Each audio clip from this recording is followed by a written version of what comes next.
भरतरी चरपटी. आता आपण उज्जैन मधून प्रस्थान करूयात. गुरुदेव, माझी एक इच्छा आहे, बोलून दाखवू का?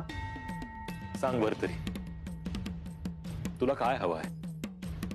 गुरुदेव, इथे महाराष्ट्रातून आई तुळजाभवानी आली होती.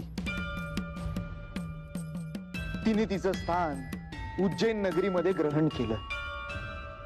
आपण तिचं दर्शन घेऊन मग इथून प्रस्थान केलं तर चालेल का? ठीक आहे भरतरी, तुझी इच्छा आहे ना, मग आपण तुळजाभवानी आईचं दर्शन घेऊयात